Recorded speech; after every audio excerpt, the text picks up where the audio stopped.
नमस्कार दोस्तों, इस वीडियो में आप केवीएस पीआरटी 2015 प्रश्न पत्र के सीडीपी पेपर के चौथे पार्ट का कंप्लीट पेपर सॉल्यूशन देखने जा रहे हैं। आपकी सुविधा के लिए मैं पार्ट वाइज पेपर को सॉल्व करा रहा हूं। अगर आप अभी तक जितने भी केवीएस पीआरटी के पेपर हुए हैं शुरू से लेकर के अंत तक सबका कंप्लीट पेपर सॉल्यूशन डिटेल में देखना चाहते हैं तो इस वीडियो के बाद इस वीडियो का डिस्क्रिप्शन जरूर चेक करिएगा। और अगर आप चैनल पर पहली बार विजिट कर रहे हैं तो इसको सब्सक्राइब करते हुए बेल आइकन को जरूर प्रेस कर लीजिएगा। चलिए दोस्तों, आज के इस महत्वपूर्ण वीडियो को शुरू करते हैं।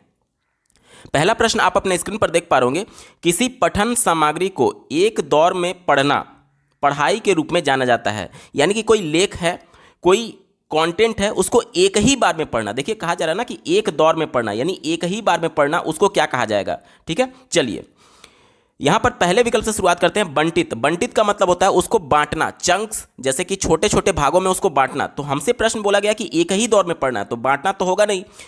तीसरा दिया गया है अंतरालित। अंतरालित का मतलब क्या हो गया कि देखिए छोटे छोटे भाग में मैंने बांट दिया और आधे आधे घंटे के बाद मैं पढ़ रहा हूं या फिर बच्चों को पढ़ा रहा हूं। इससे क्या होगा कि बच्चे बोर नहीं होंगे एक ही कंटेंट को पढ़ने के दौरान।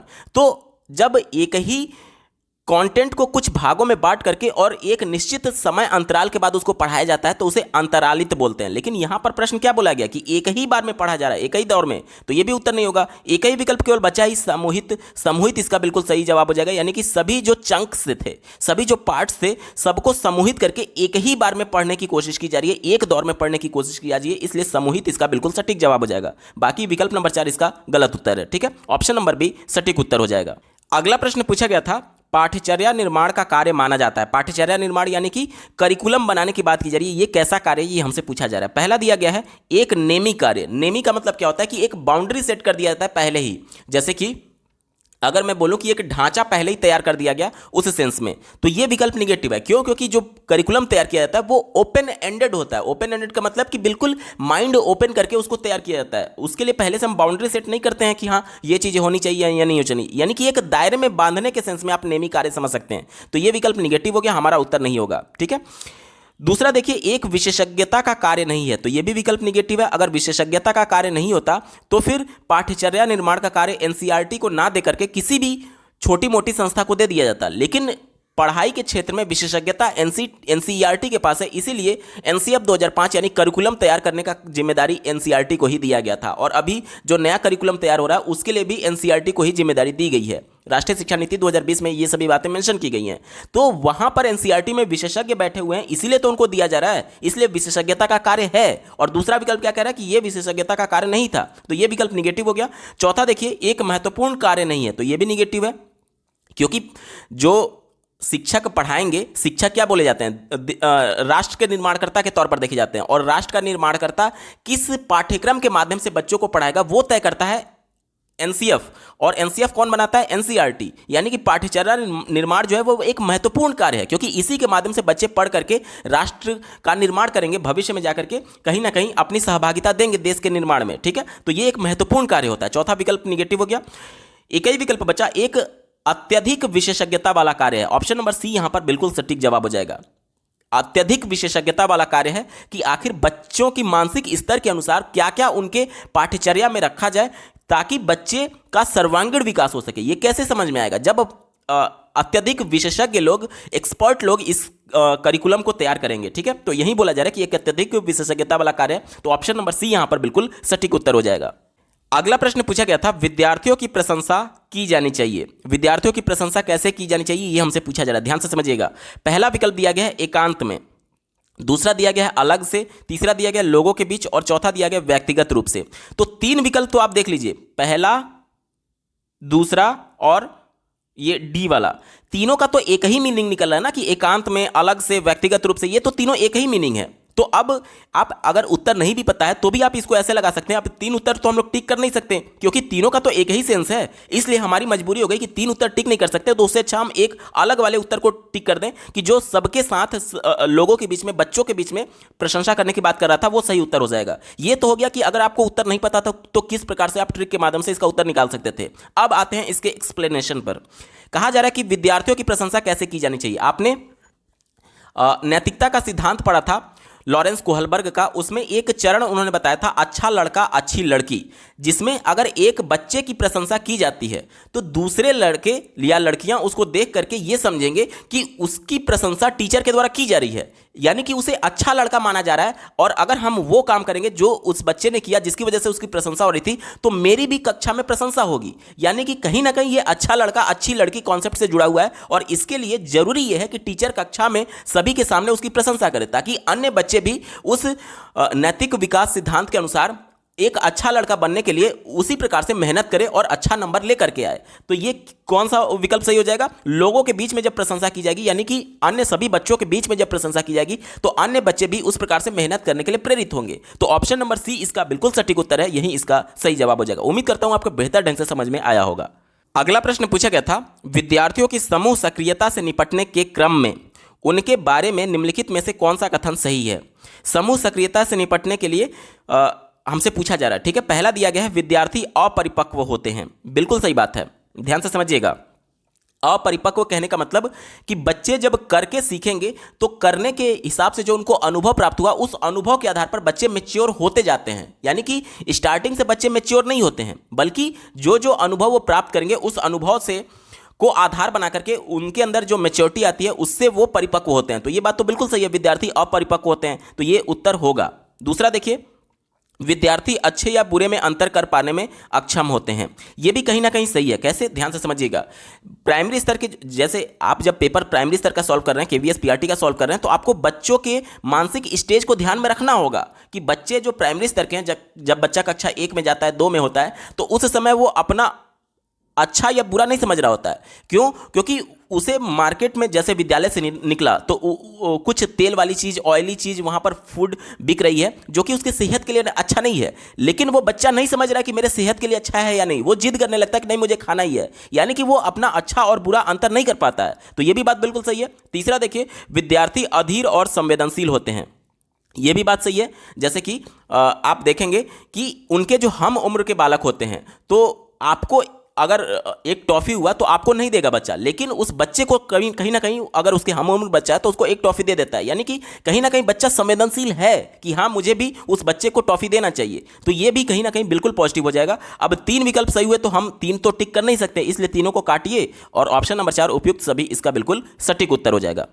अगला प्रश्न पूछा गया था, निम्नलिखित में से क्या उस खांचे या रेंज को सूचित करता है जिसके किसी योग्यता या गुण के लिए किसी व्यक्ति के प्रवीणता स्तर का फैसला किया जाता है? यानी कि ध्यान से समझिएगा, हमसे क्या पूछा जा रहा है कि कौन सा एक पैमाना है जो कि रेंज को सूचित करेगा और खांचे को सूचित करेगा, और उसके माध्यम से बच्चे की योग्यता यानी प्रवीणता का पता लगाया जा सकता है। ध्यान से समझिएगा।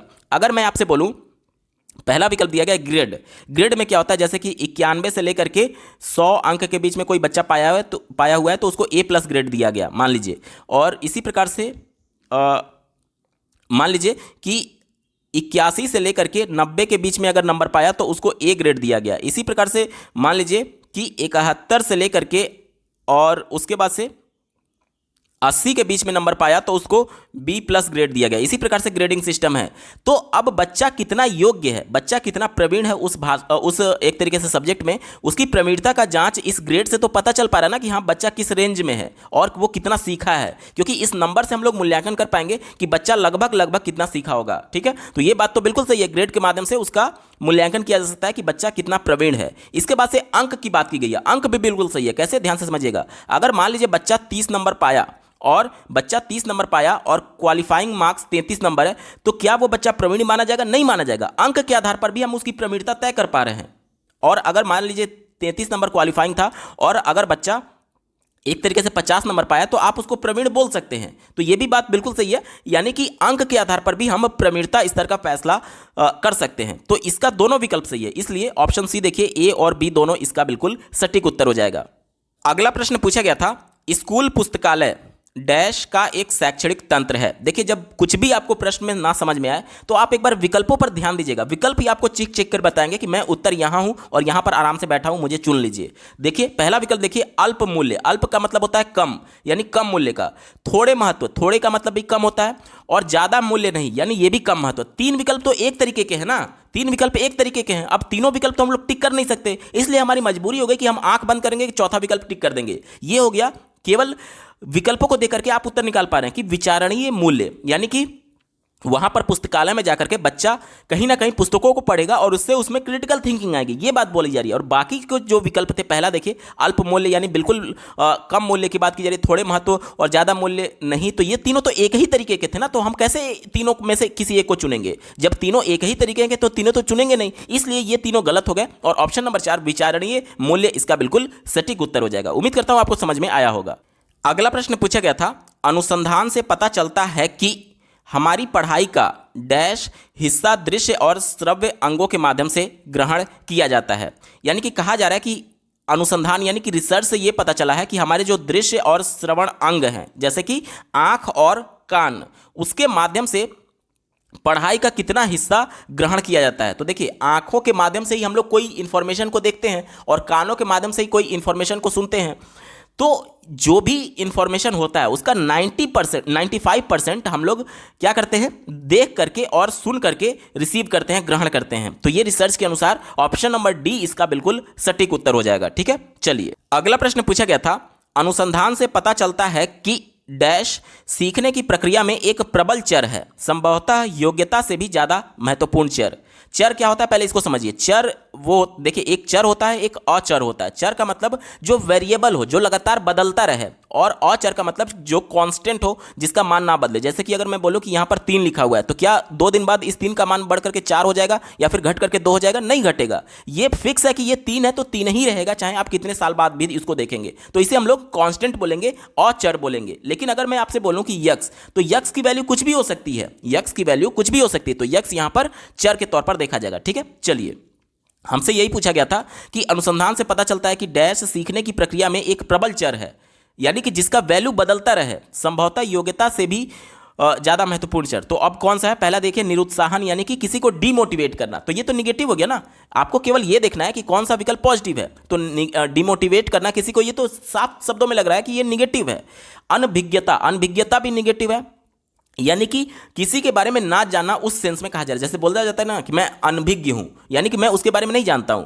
तो ये महत्वपूर्ण थोड़ी है कि मैं किसी के बारे में नहीं जान रहा हूं, या फिर कोई टॉपिक पढ़ाया जा रहा है और मुझे उस टॉपिक के बारे में ज्ञान नहीं है, कहने का मतलब तो मैं कैसे सीख सकता हूं। इसलिए अनभिज्ञता निगेटिव हो गया, हमारा उत्तर नहीं होगा। उपेक्षा की जा रही है, उपेक्षा भी देखिए, उपेक्षा यानी इग्नोर करने की बात की जा रही है। उपेक्षा यानी इग्नोर करने की बात की जा रही है, तो ये भी निगेटिव है। तो 3 विकल्प तो आपको वैसे ही निगेटिव दिए गए हैं। प्रश्न अगर पॉजिटिव सेंस में, तो विकल्प भी पॉजिटिव वाला होना चाहिए। एक ही पॉजिटिव विकल्प है, ऑप्शन नंबर सी अभिप्रेरणा। अभिप्रेरणा देखिए, ये चर होता है, अभिप्रेरणा चर होता है। कैसे?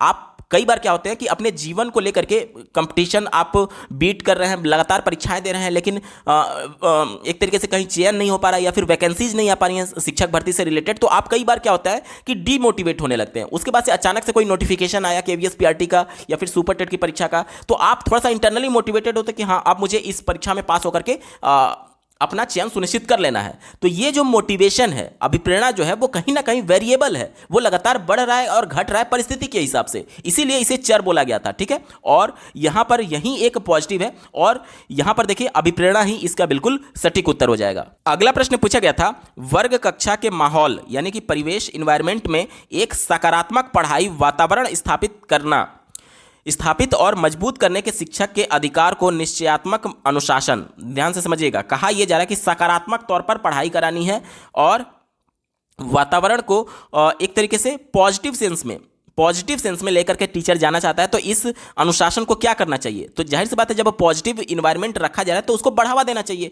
पहला विकल्प दिया गया, बढ़ावा नहीं देता है, तो ये तो निगेटिव हो गया। आप केवल ऐसे देखिएगा, पहला विकल्प निगेटिव है। ठीक है, ध्यान रखिएगा, पहला विकल्प निगेटिव है। चौथा विकल्प देखिए, की जरूरत नहीं है, ये भी निगेटिव वर्ड है। उसके बाद से देखिए, से कुछ लेना देना नहीं होता, तो ये भी निगेटिव वर्ड है। तो 3 जब निगेटिव हमें मिल गए, तो एक पॉजिटिव जो दिया गया, प्रश्न चूंकि पॉजिटिव सेंस में, तो पॉजिटिव वाला ही तो उत्तर होगा, यानी उसको बढ़ावा देता है। विकल्प नंबर बी यहां पर बिल्कुल सटीक उत्तर हो जाएगा। अगला प्रश्न पूछा गया था, जब किसी शिक्षक पर प्राधिकारी हावी होते हैं या उसे अन्य कार्य करने के लिए विवश बाध्य किया जाता है, तो उसकी क्षमता प्रभाविता क्या होती है? ध्यान से समझिएगा, कहा जा रहा है कि शिक्षक पर कोई एक प्राधिकारी, यानी कि शिक्षक पर कोई एक अधिकारी या फिर एक आयोग, प्राधिकारी, जैसे आप परीक्षा नियामक प्राधिकारी सुनते हैं, तो एक संस्था के तौर पर आप कह सकते हैं कि शिक्षक पर कोई जब संस्था या फिर कोई एक ऑफिसर हावी हो जाता है, यानी कि डोमिनेट करने लगता है, यानी शिक्षक को दबाने की कोशिश की जा रही है, तो उस समय उसकी क्षमता क्या होगा?